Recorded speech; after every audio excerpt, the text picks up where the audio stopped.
শাহরিয়ার নাজিম জয় আপনার প্রথম দিককার নায়ক, তার সাথে আপনার প্রেম ছিল? কারণ জয় ভাইকে আমি বিভিন্ন সময় বিভিন্ন ইন্টারভিউতে শুনেছি যে আপনার নাম মেনশন করতে।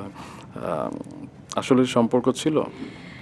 আহ, ভাইয়া প্রেম যে বিষয়টা আমি তোমাকে বলি, এটা তো আসলে অনেকটাই ওই যে আপেক্ষিক বললাম, যে ওই সময় হয়তো মনে হয়েছে এটা প্রেম, বা ওই সময় হয়তো মনে হয়নি প্রেম ভালো লাগা। প্রেম ভালোবাসার কথা আম, কাজ করতে গেলে কিন্তু ধরো যে অনেক কিছুর সাথে আমার প্রেম হতে পারে, আমার ডিরেক্টরের সাথেও প্রেম হতে পারে, জি। আমার অ্যাক্টরের সাথেও হতে পারে, আমার ক্যামেরাম্যানের সাথে হতে পারে। ক্যামেরাম্যান বলতে ডিওপি, যে ডাইরেক্টর অফ ফটোগ্রাফি থাকে, সে যে ক্যামেরাটা ধরে সেই ক্যামেরাটার সাথেও কিন্তু আমার প্রেম হতে পারে। তো প্রেম ভালো লাগা এখন সত্যি মিথ্যা এই বিষয়গুলো খুবই আপেক্ষিক। কাজ করতে করতে বন্ধুত্বটা আগে হয়, বন্ধুত্বটা অনেক বেশি আম, ছিল। এবং বন্ধুত্বের জায়গা থেকে যেটা হয় যে বন্ধুত্বটা কখন হয় ভাইয়া, যখন কমন ইন্টারেস্টগুলো এক হয়। হ্যাঁ, হয়তো আমার এই ডেটটা আছে, তার এই ডেটটা আছে, হ্যাঁ আচ্ছা ওটা নাই, আমরা মিলিয়ে নিচ্ছি, এই জায়গা থেকে কমন ইন্টারেস্টগুলো তৈরি হয়। সেখান থেকে কিন্তু একটা বন্ধুত্ব তৈরি হয়, সেখান থেকে একটা ভালো লাগা তৈরি হয়, সেখান থেকে একটা প্রেম হতে পারে। এখন প্রেমের ব্যাখ্যা তো আসলে অনেক রকম। ওই সময় ধরো আমি অনেক ছোট ছিলাম, আমার ভালো লাগাটাই হয়তো প্রেম ছিল।